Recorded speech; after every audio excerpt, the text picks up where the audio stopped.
Alors, bonjour à tous, donc je m'appelle Kenny Dietz et aujourd'hui je vais vous parler de monitoring applicatif. Donc aujourd'hui je travaille chez M6 Web. Peut-être vous présenter un petit peu déjà en quelques lignes M6 Web. Donc c'est une filiale du groupe Digital M6. Je ne sais pas si vous m'entendez bien de loin. Ok.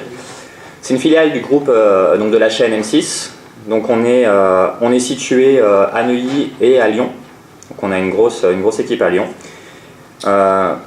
M6, c'est pas seulement la chaîne, donc il y a aussi énormément d'activités. On gère notamment le MVNO, c'est-à-dire le forfait téléphonique M6 Mobile avec Orange. On a M6 Replay, donc je pense que c'est un produit que vous connaissez peut-être via les box ADSL, etc. On a un comparateur de prix qui est achetefacile.com. Côté, on va dire, un petit peu plus technique, c'est plus de 70 sites sur une plateforme LAMP, donc Linux, Apache, MySQL, PHP. Ça représente à peu près 11,6 millions visiteurs uniques. Tout le monde m'entend bien? Je préfère préciser parce que... Super. Donc j'avais fait un petit peu le calcul aussi, c'est plus de 4 millions de lignes de code. Donc là, je parle que du code PHP. Pas forcément un gage de qualité, mais ça vous donne une idée un peu du volume et de l'historique qu'on peut avoir. Sur notre plateforme, on monitore justement 16 000 requêtes SQL secondes.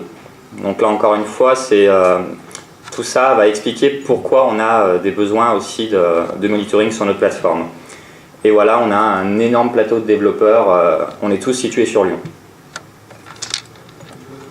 Donc moi, plus précisément, donc, je m'appelle Kenny, donc ne me tuez pas. Je suis responsable études et développement chez M6 Web. Donc on a 3 pôles de développement. Moi, je m'occupe des portails thématiques et des sites de chaîne.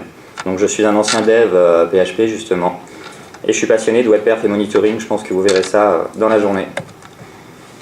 Donc voilà une petite panoplie de certains sites dont je m'occupe et mes équipes. Donc clubic.com qui est un portail high-tech, jeuxvideo.fr, donc là j'ai pas besoin de l'expliquer.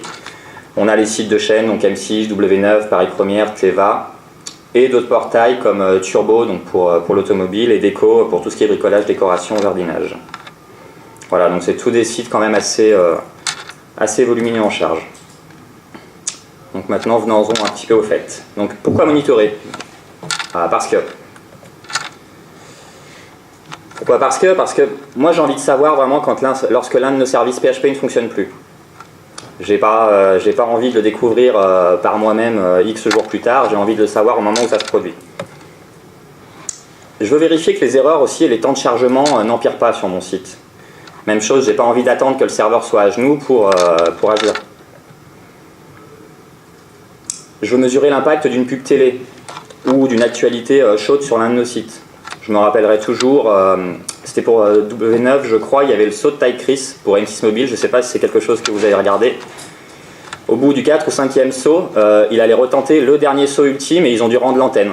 Et donc en l'espace de 3 secondes, ils ont dit allez tous sur tel site. Bon, je peux vous dire qu'on a pris cher.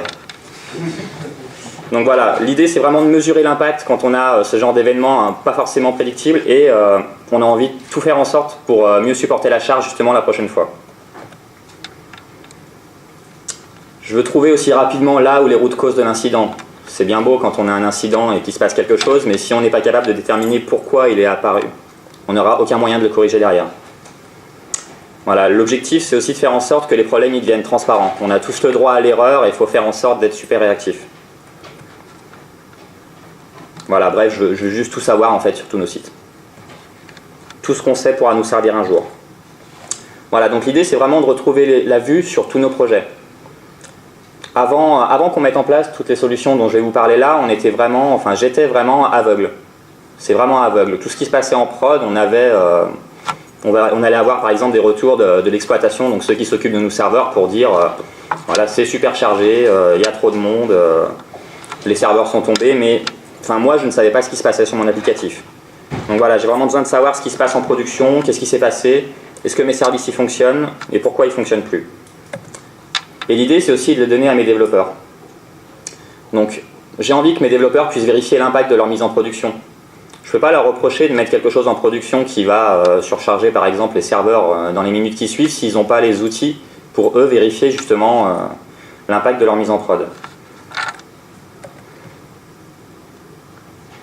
Voilà, donc qu'est-ce qu'on doit monitorer? Tout. Tout ce qu'on monitore nous servira. Donc quelques exemples de ce qu'on va... Alors, oui, pardon. À la VelocityConf, qui est une conférence assez grosse, on va dire, sur tout ce qui est performance, il y a un gars qui disait si c'est pas monitoré, c'est pas en prod. J'aime beaucoup cette devise, ça représente un petit peu justement l'intérêt du monitoring versus vos développements.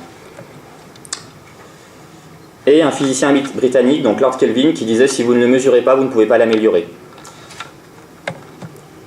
Donc voilà quelques métriques que nous on monitore par exemple. Donc tout ce qui est applicatif vraiment, le nombre de téléchargements de logiciels sur Clubic, le nombre de lectures de news, de messages sur le forum, de lectures de vidéos, les calculs aussi de la cote auto sur Turbo, des services vraiment très applicatifs, tout ce qui est utilisateur, inscription, connexion, déconnexion, des infos un petit peu plus exploit aussi, tout ce qui est nombre de requêtes SQL par database, par site, la consommation CPU, le temps d'affichage client de nos pages, toutes les erreurs aussi, le nombre de warnings qui sont générés en production, le nombre de PHP, enfin de fatal erreurs, de JS, d'erreurs JS, et toute l'utilisation aussi de toutes nos briques applicatives. On va avoir énormément de caches applicatives, donc par exemple Memcache, Redis. Donc l'idée est vraiment aussi d'avoir toutes les infos sur le nombre de lectures par site, d'écriture. Ça nous permet vraiment de voir si le ratio lecture-écriture par exemple est correct. Le nombre de crawls Google aussi, on y reviendra. Alors comment monitorer? Donc on pourrait faire ça. On met un gars derrière un poste et il regarde chacun des sites. Bon, je n'ai pas besoin de vous faire un dessin sur le temps que va rester le gars dans votre boîte et sur l'efficacité de ce qu'il va faire. Mais on a deux outils qui sont assez géniaux. Le premier s'appelle Graphit. Je ne sais pas s'il y en a qui connaissent déjà dans la salle. Non, génial. Ah si, un, ouais. Donc on a un outil Graphit donc qui est sur GitHub depuis peu, et StatD. Donc je vais expliquer un petit peu la différence entre les deux, qui est un outil qui a été développé par Etsy et Flickr. Donc le principe de fonctionnement c'est le suivant. Donc vous avez un applicatif, alors ici j'ai mis PHP mais ça pourrait être n'importe quel langage, Ruby pour faire plaisir à quelqu'un dans la salle. Donc sur l'applicatif PHP vous allez avoir un client StatD, donc dans le langage de votre site vous allez avoir un client qui lui va collecter les métriques et les envoyer donc, à un collecteur. Donc le collecteur, c'est le serveur StatD justement, lui son boulot va être d'agréger toutes les métriques que vous allez envoyer. Il va les agréger pendant une durée déterminée et il les enverra après à un serveur de stockage. Donc c'est là où Graphit rentre en jeu. Lui, Graphit, il va stocker les métriques que vous lui avez envoyées et il va vous permettre aussi de les visualiser sur des graphes. Donc j'ai présenté un petit peu plus StatD. Donc StatD, c'est un agrégateur de statistiques, comme je vous l'ai dit. C'est un démon Node.js. Il y a un client PHP qui est fourni avec, justement, qui est celui qui va vous permettre, dans votre applicatif, de collecter les métriques. Il utilise le protocole UDP, et donc il a été développé par Etsy et à la base Flickr.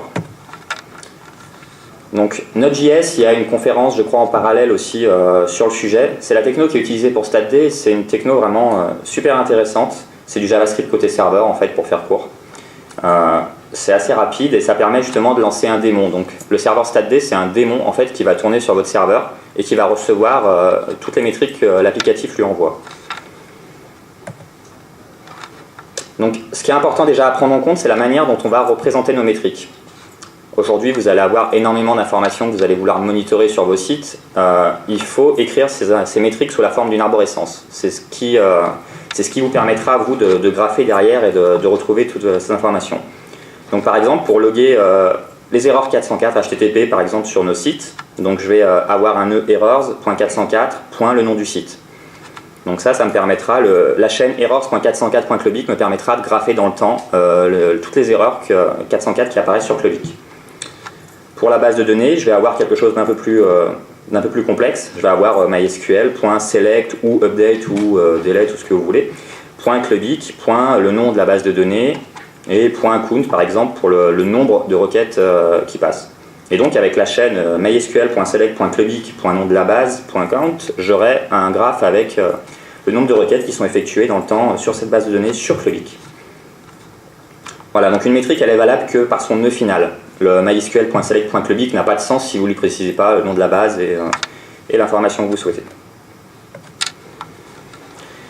Voilà, donc plus sur StatD justement. Donc le client StatD, lui, au départ, il a deux fonctionnalités majeures. Donc, il va vous permettre de gérer des incrémentes et des décrémentes. Donc, par exemple, pour une erreur 404, vous allez faire un incrément. C'est-à-dire qu'à chaque erreur 404 qui va se produire sur votre site, vous allez lui dire rajoute une erreur, fais un +1. Le timer, ça va plutôt être pour des notions de temps, justement. Par exemple, pour l'affichage ou le temps de génération côté serveur d'une de vos pages. Vous allez faire un micro-time au début, un micro-time à la fin, et vous allez envoyer le temps en millisecondes, justement, pour cette métrique.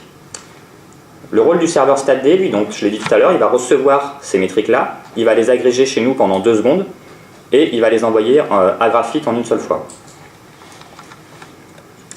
Donc l'idée, c'est bien entendu de limiter aussi le nombre d'envois. Donc pour implémenter le client StatD, c'est plutôt très simple dans votre applicatif. Donc là, j'ai donné l'exemple en PHP, mais vous avez un client dans la plupart des langages. Vous allez simplement faire un StatD incrémente, le nom de la métrique. Donc ici, au moment où cette commande est lancée, vous enregistrerez un +1 sur cette métrique-là. Pour le timing, même chose, mais vous allez mettre 1, 2, 3, 4, ça correspond au temps en millisecondes, par exemple, pour générer, le temps CPU passé sur la page d'accueil de Clubic. Après, vous pouvez utiliser directement une socket. C'est simplement une socket qui est envoyée avec les infos à votre serveur StatD. Et vous pouvez le faire en bash de la même manière. Donc le serveur StatD, lui, il va vous créer déjà quelques nœuds, notamment graphite.numstat, c'est le nombre de métriques reçues par StatD et envoyées.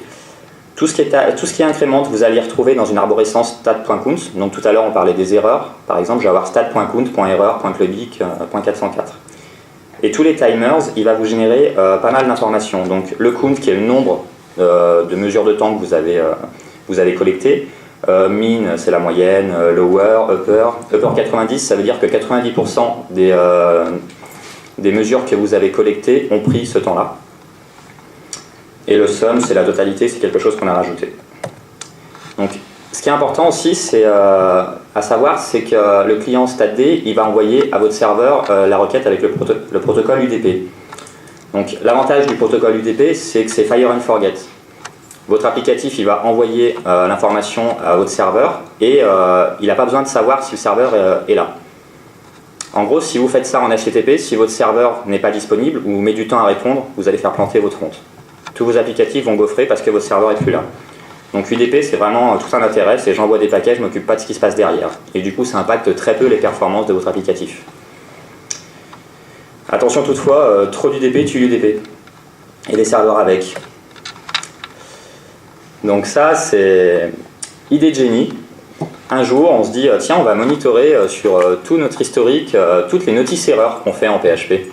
Vous voyez, pour ceux qui toutes les petites erreurs de syntaxe et que nous, on n'affichait pas encore à l'époque en développement. Donc, on se dit, on va monitorer le nombre d'erreurs et puis on va l'améliorer petit à petit, comme ça, on aura vraiment une vue du travail qu'on a effectué. Bon, ce qu'on n'a pas prévu, c'était le nombre de notices. Donc ce qui s'est passé au départ, c'est que là vous voyez la première minute, donc je ne sais pas si c'est assez visible de l'autre côté, mais la première minute on a monitoré 2 500 000 notices sur la plateforme et tous les frontaux sont tombés. Donc ce qu'il faut savoir, c'est qu'on a une limite en fait sur les frontaux Apache. Au bout d'un moment, quand il envoie trop de paquets UDP, il sature complètement. StatD, au tout départ, pour chaque incrémente que vous faites, il va faire une requête UDP. Donc nous, il y a certaines pages où on en faisait 1000 et quand c'était les notices, il y a peut-être des pages où on devait en faire 8000 pour chaque notice. Donc ce qu'on a fait, c'est qu'on a un petit peu hacké le client PHP et le serveur. Donc on l'a modifié pour envoyer moins de paquets UDP. L'idée, c'est pas d'envoyer un paquet UDP à chaque métrique collectée, mais d'agréger ça au niveau du client PHP et d'envoyer en plusieurs paquets. Alors c'est pas aussi simple, on ne peut pas faire un énorme paquet UDP dans lequel on met tout, il y a des limites, c'est-à-dire un peu système. Donc voilà, on a découpé les paquets dans des paquets de 1472 octets, je crois. Autre chose, on s'est rendu compte aussi que le démon Node, donc le démon Node.js de StatD, il jetait un paquet des métriques qu'on lui envoyait. Il n'était pas capable d'accepter autant de paquets qu'on lui envoyait. Donc nous, on a simplement mis 5 instances de Node.js et puis on fait un load balancing au niveau du client pour séparer un petit peu la charge. On va parler un petit peu de graphite maintenant. Là, j'ai expliqué un peu le corps de la collection de données, mais ce qui est peut-être plus intéressant maintenant, c'est le côté qu'est-ce que je fais maintenant pour les données que je maîtrise et que je collecte? Donc Graphic, il va lui stocker des métriques dans le temps. On va pouvoir grapher ces métriques à la demande vraiment très très rapidement. Donc il ne fait pas la collecte des données, on l'a vu, et ce n'est pas non plus un outil de statistique. N'allez pas croire que c'est ça qui va remplacer votre Google Analytics ou eStats. Là, c'est vraiment du monitoring. Donc Graphic, lui, il est composé de 3 éléments, donc qui sont écrits en Python. Il y a Carbon, lui, c'est le démon qui va récupérer les métriques qui sont envoyées par votre collecteur. On a Whisper, ensuite, c'est la database là, qui va stocker ces métriques. C'est assez semblable à RRD Tool pour ceux qui connaissent d'autres outils un peu de monitoring. Et on a Graphic Web App, là c'est l'interface web, donc qui est sous Django, qui va grapher toutes les métriques qu'on lui demande. L'interface, elle va ressembler à ça. Donc ici on voit notre arborescence sur la gauche, donc ce que vous voyez graphite sur la gauche, quand vous allez le déplier, vous allez voir toutes les métriques que vous avez collectées. À droite, on a la partie graphe, donc c'est ici que vous allez dessiner en cliquant sur un des nœuds votre graphe dans le temps. Voilà. Après, vous avez pas mal d'options justement qui vous permettent d'appliquer, on va le voir par la suite, des fonctions de calcul sur chacune de vos métriques et de définir aussi quelle est la couverture de temps que vous souhaitez. Si je veux voir le nombre de requêtes que j'ai effectuées sur tel site dans les 2 dernières heures ou alors entre une date et une date bien précise. Vous pouvez définir les abscisses, les ordonnées, les unités, la légende, tout ce que vous voulez. C'est vraiment très très puissant. Comment utiliser Graphite? Donc voilà, là par exemple, donc on a bien sûr plein de façons d'avoir des caractères joker. Cette requête-là, donc stat, timers, MySQL, Clubic, select étoile count, j'ai affiché le nombre de select SQL que j'ai réalisé sur Clubic par base de données. Donc dessous on retrouve une légende que j'ai cachée, on va dire pour des questions de sécurité, mais chaque couleur correspond à une base de données chez nous. Après vous avez des fonctions, donc le sum là va vous permettre d'avoir le nombre total de select que vous faites par exemple sur Clubic. Ensuite, quelques autres exemples. Le sort by maxima va vous trier justement vos résultats. Donc là, je vais trier, je veux les 5 databases qui font le plus de select sur Clubic. Donc je vais coupler le sort by maxima et le limit. Donc là, ici, j'essaye de vous présenter quelques exemples pour que vous vous rendiez compte à quel point, à partir simplement d'une seule métrique assez simple collectée, vous pouvez avoir d'informations sur vos applicatifs. Donc ici, dans cette requête, vous voyez qu'on a 2 étoiles. Donc là, j'ai MySQL.étoile. Donc la première étoile correspond au nom du site, puisque nous, on gère beaucoup d'applicatifs, beaucoup de sites. Et la deuxième étoile, c'est le nom de la base. Donc là, ce que je veux, moi, c'est les 5 bases de données qui font le plus de select, tous sites confondus. Donc, truc très bête, mais nous, ça nous permet par exemple, lors d'un incident, de voir si c'est un incident MySQL, quelle base de données a été torpillée juste avant l'incident, par exemple. Enfin, voilà, on peut aller très très loin comme ça, il y a un nombre de fonctions mathématiques assez incalculable. Donc, vous avez bien sûr des alias, là on voit un peu à quoi ressemble la légende, donc vous pouvez définir, pour avoir un graphe qui soit lisible par exemple par quelqu'un d'un petit peu moins technique. Chose très intéressante, c'est les pointillés rouges qu'on voit. Donc ça correspond à ma 3e métrique. Donc là j'ai 3 métriques. La première est le nombre de lectures Memcache que je fais donc là sur toute la plateforme. Le nombre d'écritures Memcached que je fais sur toute la plateforme. Et la 3e, c'est mes mises en prod. À chaque mise en prod, en fait, je fais un incrément. Au départ c'est tout bête, mais après je vais utiliser la fonction drawAsInfinite sur ma métrique de mise en prod. Et du coup je vais avoir vraiment la corrélation entre ce qui se passe sur ma production et chacune des mises en prod. Alors, moi d'ici j'y vois pas bien, je sais pas si vous voyez. En fait on a un trait vertical rouge à chaque mise en prod. Et on voit le graphe vert, on a un x5, x6, je sais plus, sur le nombre de lectures JPcache. Nombre d'écritures Memcache, pardon. Donc là ce qui s'est passé, c'est que moi j'ai été alerté immédiatement et j'ai dû aller voir mes collègues pour voir si c'était normal. Est-ce que c'est normal qu'on fasse un x5 au niveau des écritures Memcache? Bon, en l'occurrence, ils ne l'utilisaient pas, ils se sont mis à l'utiliser à partir de cette mise en prod là. Mais du coup, ça vous permet vraiment de voir le lien direct entre ce que font vos développeurs et ce qui se passe sur vos applications. Avec l'heure exacte de la mise en prod, vous pouvez directement aller voir le code fautif, par exemple, si c'est une anomalie.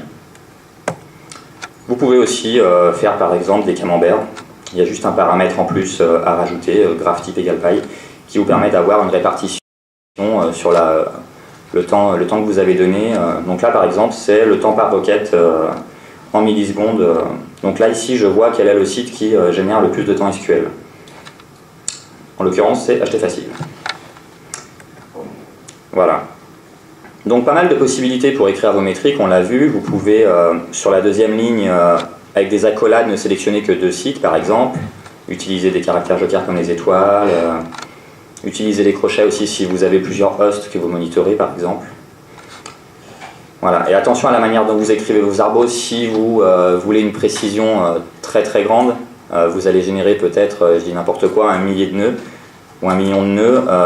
Chaque nœud que vous allez faire représente quand même un poids au niveau espace disque.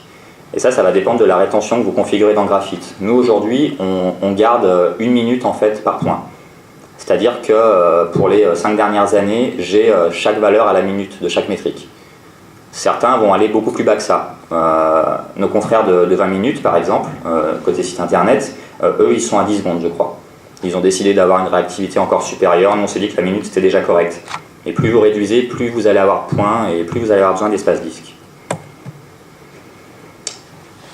Donc voilà, je vous ai présenté pas mal de fonctions. Là, je vous invite plutôt à aller voir la doc de Graphite qui est plutôt très complète maintenant. À savoir qu'on doit être en 0.9.9, je crois. Donc la version 1 n'est toujours pas sortie. Et vous avez un exemple de pas mal de fonctions qui peuvent être utilisées. Summarize va par exemple vous regrouper, si je fais un summarize d'1 heure sur une métrique, j'aurai par exemple le nombre de requêtes par heure sur mon site.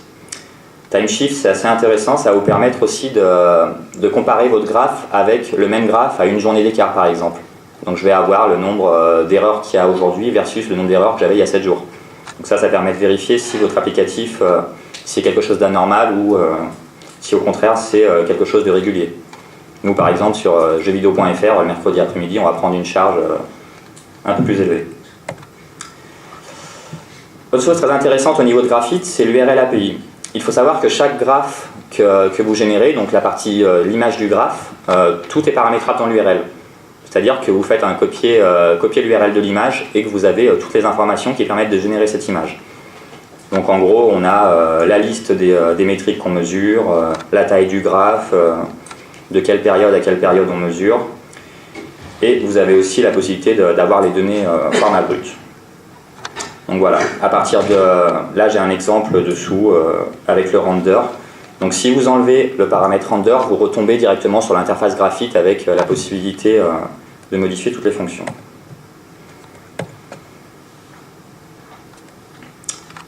Graphite au quotidien. Alors là, c'est bien beau, on a je ne sais combien de milliers de graphiques, mais qu'est-ce qu'on en fait? Là, l'idée, c'est de travailler sur un dashboard. Enfin, aujourd'hui, je ne sais pas si quelqu'un a déjà conduit une voiture sans tableau de bord, mais je pense que ce serait juste ingérable. L'idée, c'est vraiment pareil. Aujourd'hui, si on veut faire du monitoring, il faut qu'on ait des tableaux de bord pour voir comment se comporte notre applicatif sans avoir la nécessité non plus d'aller regarder à la main X milliers de graphes toutes les 5 minutes. Donc voilà un exemple de dashboard qu'on va générer avec Graphite. Donc ça, c'est par exemple l'un des dashboards que moi je consulte régulièrement, que j'ai toujours ouvert sur mon ordi ou sur une télé, alors dans l'open space par exemple. L'idée, c'est là de voir tout ce qui se passe en quasi temps réel. Ça doit être rafraîchi toutes les 30 ou 60 secondes sur toutes les métriques qu'on collecte. Les erreurs, les fatales, les 404, la partie base de données, les posts sur le forum, les consultations news, etc. Alors là, l'idée maintenant, c'est d'être alerté aussi. C'est toujours pareil, s'il y a un problème, j'ai pas envie d'avoir le nez, enfin, je vais pas toujours le nez collé sur mon dashboard. Donc Graphite, lui, il fait pas vraiment d'alerting, c'est même pas prévu pour. Mais par contre, je l'ai dit tout à l'heure, vous pouvez simplement, avec un paramètre format égale JSON, renvoyer toutes les données brutes de chacun de vos graphes. Donc là, après, avec un petit peu de bricolage, vous allez simplement faire un script qui va vérifier si les 5 derniers points ont atteint un seuil que vous aviez défini comme problématique. Donc nous, c'est ce qu'on a mis en place côté M6 Web. Et du coup, par exemple, on va avoir un alerting configuré sur chaque métrique. Donc là, c'est un exemple de mail que j'ai reçu. Donc j'ai un alerting sur les fatales erreurs. Ça peut arriver. Donc ce qui se passe, c'est que je reçois un mail, donc 3 minutes. Je regarde s'il y a... sur les 3 dernières minutes, il y a, les valeurs ont dépassé 5 fatales erreurs, par exemple, à la minute. Et je vais recevoir un mail avec le graphe, les mises en production. Donc j'ai tout le log des mises en production avec qui a mis en production quel fichier et un lien vers le diff. Et je vais avoir aussi le log des fatal errors dessous pour directement cibler. Donc là, tout l'intérêt, c'est que en quelques minutes après l'incident, j'ai tout ce qu'il faut pour corriger le problème. Et ça évite d'attendre que quelqu'un du marketing ou du produit m'appelle pour me dire « Eh oh, c'est tout planté depuis 10 minutes ». Là, aujourd'hui, moi, je le détecte avant et on le corrige. Donc c'est ce que je vous dis, on met énormément de choses en production. En fait, chez M6 Web, on doit faire entre 40 et 50 mises en prod par jour. Soit pour des corrections de petits bugs, soit des évolutions, de nouvelles features. Et donc, on a ce besoin d'être aussi réactif vraiment sur ce qu'on met en place et si ça pose problème, de le savoir assez rapidement avant de se faire engueuler au téléphone. Alors, je vous ai dit qu'on monitorait énormément de choses. Il y a certains cas qui ne sont pas si évidents que ça à monitorer, notamment le temps d'affichage client. Parce que là, on est d'accord, c'est au niveau du code PHP, par exemple, qu'on fait le monitoring. Donc nous, on a mis quelque chose en place, par exemple, pour monitorer le temps d'affichage client. Donc ça, c'est vraiment ce qu'on appelle du Real User Monitoring. Donc on va utiliser donc en JavaScript la navigation timing API HTML5, qui, elle, va nous donner vraiment le temps de chargement de la page pour chacun des clients. On va créer une image en JavaScript avec les paramètres relevés. Cette image, elle va pointer sur un serveur HTTP qu'on a en Node.js. Donc lui, il va agréger les données un peu à la manière du serveur StatD, du démon StatD, et les envoyer à Graphite. Donc là, maintenant, aujourd'hui, on a pour tous nos sites, pour chaque section, pour chaque page, le temps d'affichage client. Donc je sais aussi précisément si la pub, par exemple, est tombée, quel est l'impact sur le temps d'affichage chez nos clients. Et c'est vraiment nos vrais clients. Je vois aussi l'impact, encore une fois, des mises en production. Si quelqu'un a rajouté une widget Twitter, par exemple, sur nos sites, je vois l'impact que ça a sur le temps d'affichage de nos clients. Pour la consommation CPU, il y a une fonction getUsage en PHP qui est assez pratique et qui permet d'avoir justement le temps passé au niveau CPU. Et là, vous pouvez utiliser le append_file ou prepend_file au niveau du PHP, au niveau du php.ini ou le register shutdown function pour collecter vraiment la métrique à la fin d'exécution de vos scripts. Donc même chose, vous allez vraiment mesurer très précisément pour chacun de vos sites le temps de génération. Pour les erreurs JS, c'est quelque chose qu'on a tendance à peu monitorer. Donc là, l'intérêt, c'est vraiment, on va utiliser window.error au niveau JavaScript pour catcher toutes les erreurs qui se produisent. C'est souvent des erreurs dont on n'est même pas responsable, la pub, les widgets tiers comme Facebook, Twitter. Donc là, ça va nous permettre de les monitorer, pareil, et de le détecter, d'être alerté si on dépasse un certain seuil qu'on a défini comme non acceptable. Donc voilà, le monitoring c'est bien, mais ça ne suffit pas. Ce qu'il faut, c'est vraiment faire pas mal de logs. Savoir le nombre d'erreurs 404 sur vos sites, c'est très bien, mais si vous ne savez pas quelles sont ces erreurs-là 404, vous aurez fait que la moitié du boulot. Donc il faut vraiment loguer énormément. Loguer en base de données toutes les erreurs qui se passent sur votre prod ou en fichier avec syslog. Noter toutes les erreurs 404, enfin vraiment tout ce qui se passe, loguer. C'est en couplant en fait le monitoring à vos logs que vous aurez vraiment une précision très très importante. Pour ceux qui veulent mettre en place, il y a quelqu'un sur GitHub qui a créé une VirtualBox donc, qui utilise Vagrant et qui vous permet très facilement de mettre en place cette machine virtuelle avec StatD, Graphite et Diamond, là qui est un équivalent on va dire à StatD mais pour des métriques plus système. Donc là l'intérêt c'est qu'en quelques minutes, si vous avez, ça vous permet de monter avec VirtualBox une VM que vous pouvez utiliser pour tester justement ce monitoring.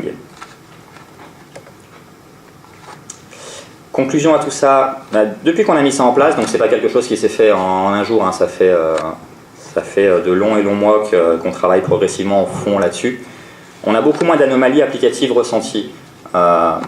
Comme je vous l'ai dit, vu qu'on est capable de détecter assez rapidement quand quelque chose se passe, quand un service tombe, on est aussi capable de le détecter et de le corriger beaucoup plus vite. On a vraiment aussi beaucoup d'éléments factuels lors des post-mortem. Donc le post-mortem, c'est il y a eu un incident et on va faire une réunion pour dire qu'est-ce qui s'est passé lors de cet incident. Donc là, on a vraiment toutes les métriques qui vont bien. On sait comment réagissait la base de données, comment a réagi le cache, est-ce que c'est la consommation des scripts, le temps d'affichage, etc. On a vraiment énormément d'informations pour savoir précisément qu'est-ce qui a posé le problème. On a, donc MTTD, c'est Mean Time to Detect, c'est vraiment le temps de détection de l'anomalie, et NMTR, c'est ça doit être MTTR, Mean Time to Resolve, beaucoup plus court. On détecte beaucoup plus vite et on corrige aussi beaucoup plus rapidement. Ça crée un vrai lien entre l'exploit et les développeurs. Donc l'exploit, c'est ceux qui s'occupent de nos serveurs. On a vraiment maintenant, ils utilisent aussi beaucoup Graphite pour comprendre ce qui se passe côté applicatif et pour voir justement l'interaction entre les développeurs et l'exploit et entre ce qu'on développe et les serveurs. Il y a une réelle implication des développeurs sur l'impact de leur développement. Aujourd'hui, à chaque mise en production d'une nouvelle fonctionnalité, les développeurs vont créer le dashboard propre à leur fonctionnalité pour vérifier par exemple ce qui va se passer au niveau SQL par rapport aux tables qu'ils ont touchées, ce qui va se passer au niveau erreur.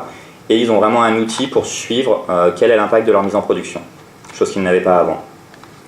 Et j'ai remarqué aussi, presque par hasard, en fait, qu'au fil de l'eau, il y a d'autres services que la technique qui ont mis en place leur dashboard à partir de nos métriques. Par exemple, le pôle marketing, donc pour le SEO, ils ont mis en place des dashboards pour voir justement l'impact des crawls Google sur les temps d'affichage, sur le nombre de 404 qu'on génère, etc. Donc c'est sur replay aussi, donc on va monitorer la lecture de vidéos, les lectures de pubs, donc on voit combien de vidéos, par exemple, combien de personnes ont pu lire la pub mais pas la vidéo derrière. On voit aussi comment fonctionnent les CDN, est-ce qu'un CDN a lâché à telle heure, est-ce qu'on a des problèmes aussi de lenteur sur certains FAI. Voilà, je pense que ça vous donne une idée un petit peu globale. Voilà, donc vous pouvez retrouver l'ADT sur notre blog technique qu'on a mis en place récemment sur tech.m6web.fr et moi sur Twitter. Vous avez des questions? Merci déjà.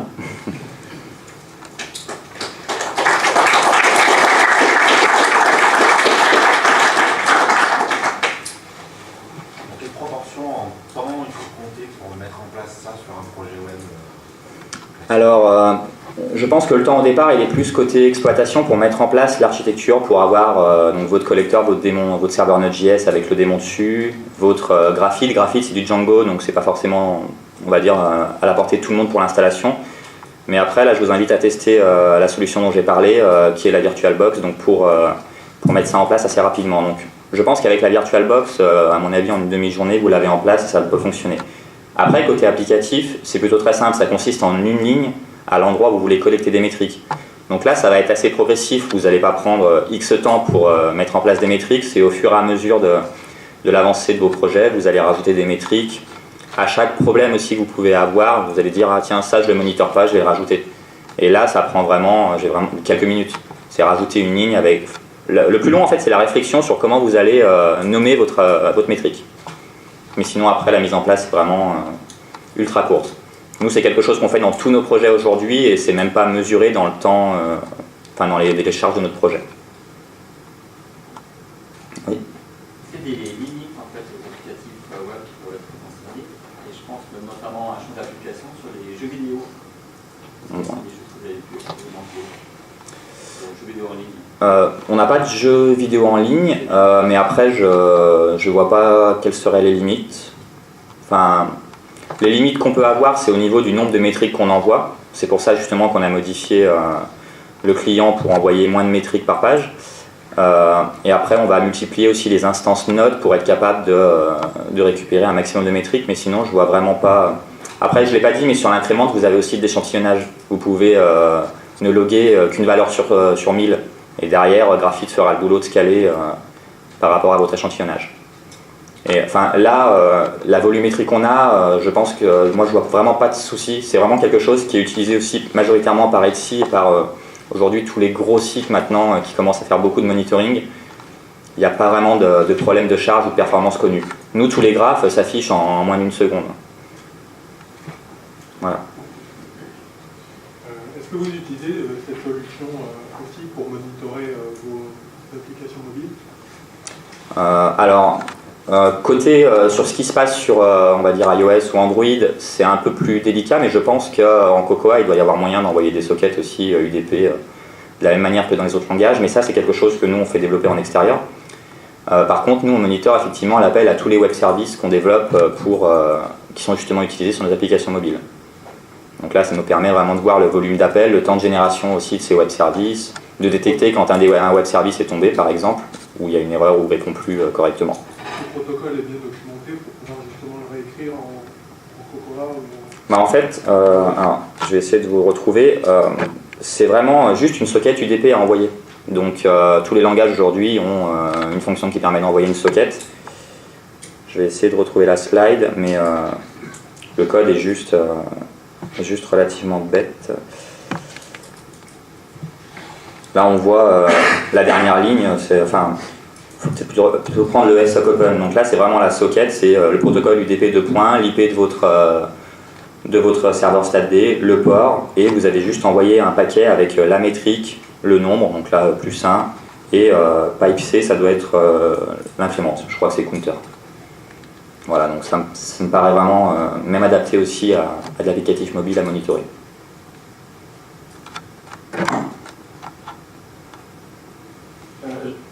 J'arrive pas à voir le lien entre si tu as une métrique graphique, si tu as une métrique des logs en fait, tu veux trouver toutes les erreurs fatales, et toi tu vas recevoir une alerte avec justement les lignes de log. Ouais. Alors. Où est-ce qu'on fait le lien en fait? En fait, donc, on a StatD Graphite qui va loguer le nombre de fatales erreurs, par exemple, comme tu le disais, sur nos différents sites. Et à côté, donc il n'y a aucun lien entre les deux, on va loguer toutes les erreurs fatales. Donc nous, ce qu'on va faire sur la levée de l'alerte, c'est qu'on va afficher le graphe et on va faire une requête dans notre base de log pour lister, par exemple, les 50 derniers fatales. Donc on n'a pas vraiment de lien, mais on aura l'info précise qui va forcément se trouver là.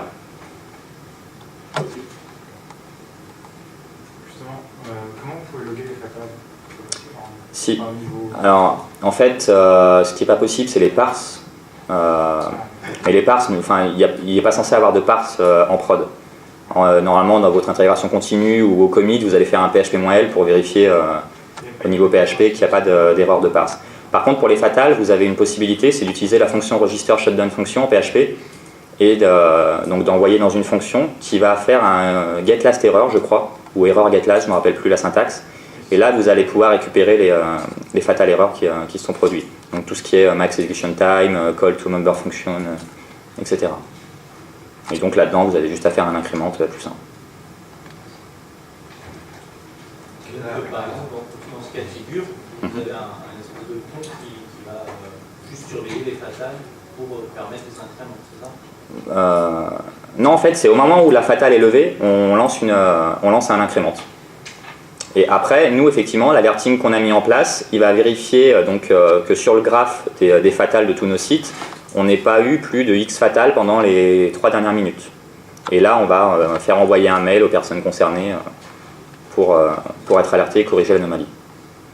Vous n'utilisez pas du tout les logs du serveur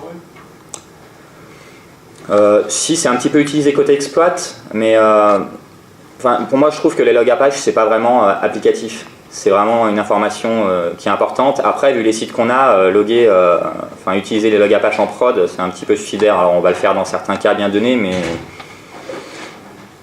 pour moi, à la limite, on va dire même ça se couple, ça se rajoute à tout ce qu'on peut déjà loguer à côté. Est-ce que vous avez essayé de calculer justement l'impact de la mise en place du monitoring sur les performances? Oui, tout à fait. Alors, au départ, avec le StatD initial, donc nous, on faisait quand même presque 1000 métriques par page, on envoyait. Ça nous a rajouté à peu près 2 ou 3% de temps CPU sur toutes nos pages. Et on se dit que par rapport à ce qu'on collecte, déjà, ça les vaut 1 million de fois. Et ensuite, avec nos modifications, donc là, on envoie maintenant, on doit envoyer, je crois, 8 paquets UDP par page. Donc 8 sockets uniquement, c'est même plus visible. Enfin, c'est 0,0%, donc il n'y a même pas d'impact sur notre production. C'est vraiment tout l'intérêt du protocole UDP. Il envoie un paquet sans se poser de questions. Donc ça a vraiment très très peu d'impact sur votre prod.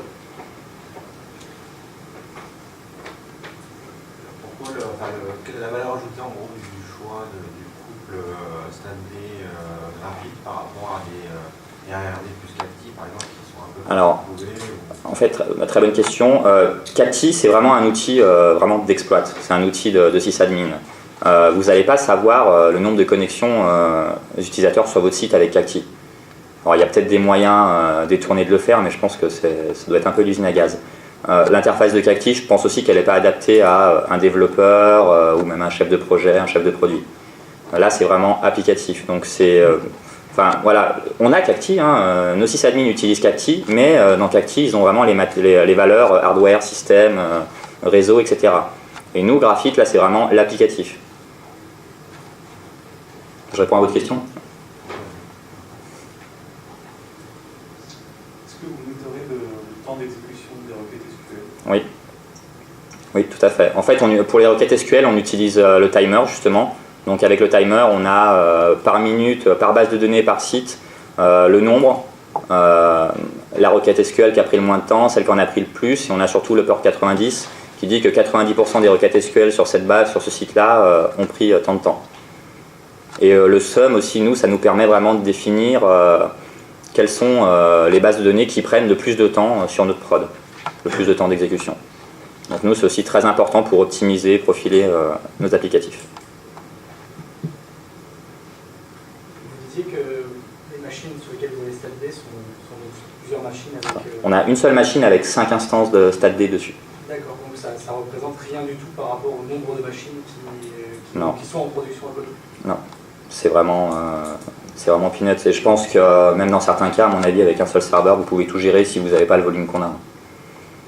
On a 5 instances parce que de mémoire, Node.js il tourne sur un seul CPU, sur un seul cœur CPU. Donc là, ça nous permet de répartir en fait. Pour les statistiques côté client, vous utilisez du HTML5, donc c'est-à-dire que vous ignorez tout ce qui est mieux.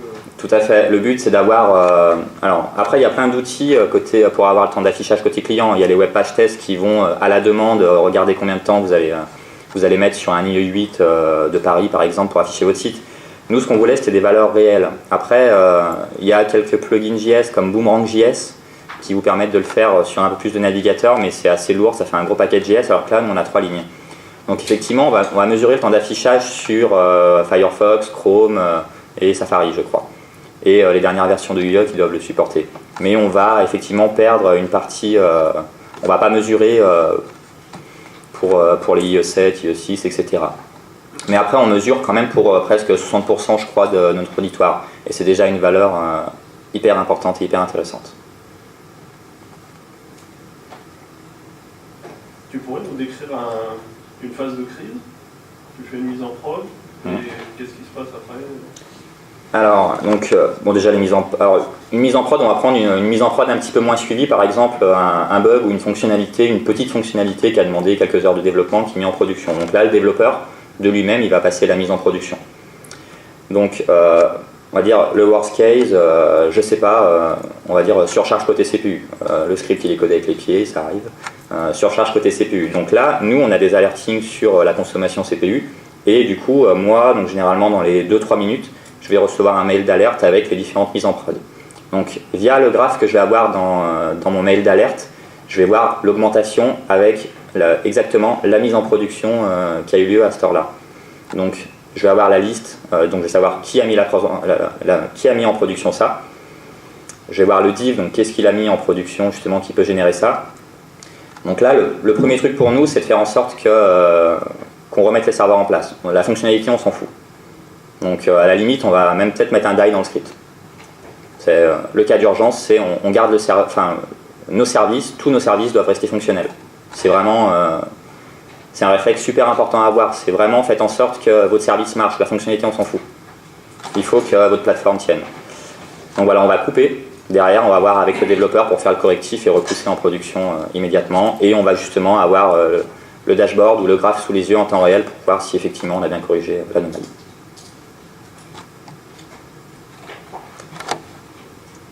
Je regarde niveau timing, on doit être bon. Je pense qu'il doit rester à peine 1 minute. Stéphane? Je voulais savoir si tu as des alertes sur des seuils. Alors dans le système qu'on a développé, on définit des seuils hauts et des seuils bas.